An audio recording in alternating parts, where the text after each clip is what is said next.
Mbumba, President of the Republic of Namibia. I request protocol to escort His Excellency and invite him to address the Assembly.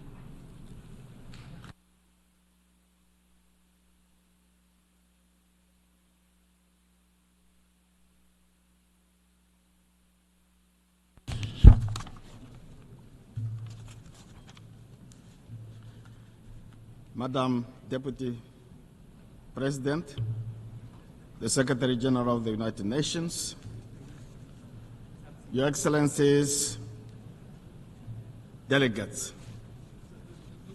Namibia congratulates His Excellency Philemon Young, President of the General Assembly. I also extend my appreciation to his successor, His Excellency Dennis Francis, for successfully steering the Assembly through trying times. It was during the 78th session where the relevance of the Assembly's work repeatedly came to the fore through reaffirmations. The theme for this general debate, leaving no one behind, acting together for the advancement of peace, sustainable development, and human dignity for present and future generations, aligns perfectly well with our shared aspiration for effective international cooperation.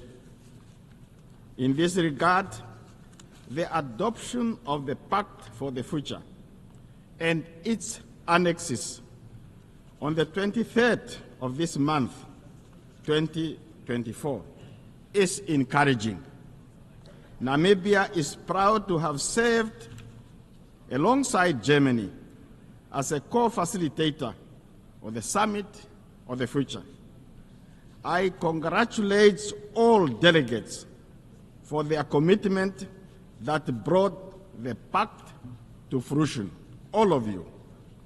Namibia's interest in the Pact for Future is grounded in the understanding that multilateral institutions, including the Security Council of the United Nations, do not represent African needs and aspirations. The institution created in 1945 must better respond to today's challenges. At the core of the Pact is this recognition and the urgency for profound global transformation. At the heart of our quest to rebuild trust in multilateralism is a legitimate demand to be recognized as equal partners. Partners who can be trusted. Partners in the fight against war, against poverty, against global injustices and inequalities. Mr. President, Namibia is particularly concerned about the impact of climate change. Changes in ocean temperature have affected our fish stocks with potential long-term consequences for our livelihoods, ecosystems, and tourism. Namibia and the rest of SADC region are going through an El Niño phenomena which has adversely impacted our food security. In this regard, Namibia has to declare a state of emergency to address the severe effect of drought. As we approach the 30th anniversary of the Beijing Declaration, we are presented with a renewed opportunity to strengthen gender equality. Namibia remains among the top 9 countries globally that have close to 80% of gender gap. In the past 12 months, we have achieved perfect parity in the National Assembly, where 50% of representatives are women. Namibia is preparing for the 8th Presidential and National Assembly elections on 27 November 2024. Political parties, including the ruling party, which I represent, have nominated female candidates. We hope that the United Nations will have a female Secretary General in the near future. Namibia is working to develop a sustainable energy mix to support its ambitious industrialization agenda and to contribute to the world's efforts to combat climate change. We are establishing green industrialization ecosystem for decarbonizing industries that find it difficult to lower their greenhouse emissions. Investment in these key sectors is critical in Namibia. And Namibia is urging developed nations to scale up support for developing countries to facilitate gradual energy transition.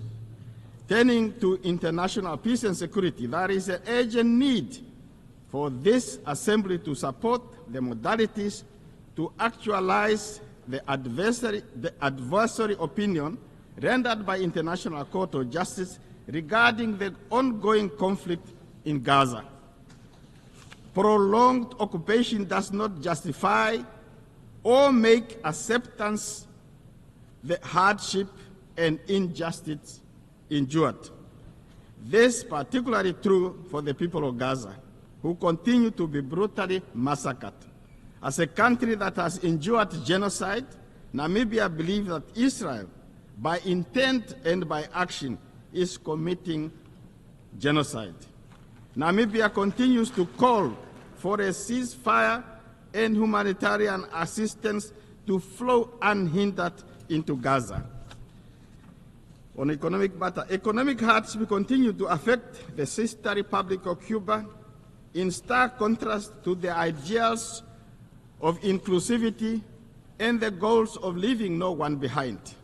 Namibia calls for the end of economic, financial, and commercial blockade against Cuba and calls for removal of Cuba from states that are accused of sponsoring terrorism.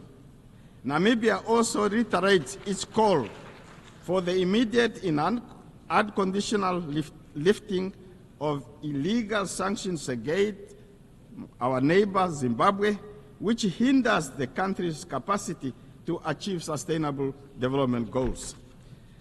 Further affronts to United Nations Charter, its purpose and principle is the continued disenfranchisement of the people of Western Sahara, who are denied the right to self-determination. The 79th session of the UN General Assembly must do more to change that situation. In conclusion, Namibia is a child of international solidarity midwifed by the United Nations, and therefore remains its firmest of proponents. The United Nations system can be strengthened if we hold hands and work together as bridge builders to illustrate, as illustrated by the Summit of the Future, by choosing the way of collaboration over enmity, peaceful dialogue over war and conflict, and de-escalation instead of escalating things, we can achieve our shared goal of more peaceful, just, and prosperous world. And I thank you for your attention. On behalf of the Assembly, I wish to thank the President of the Republic of Namibia.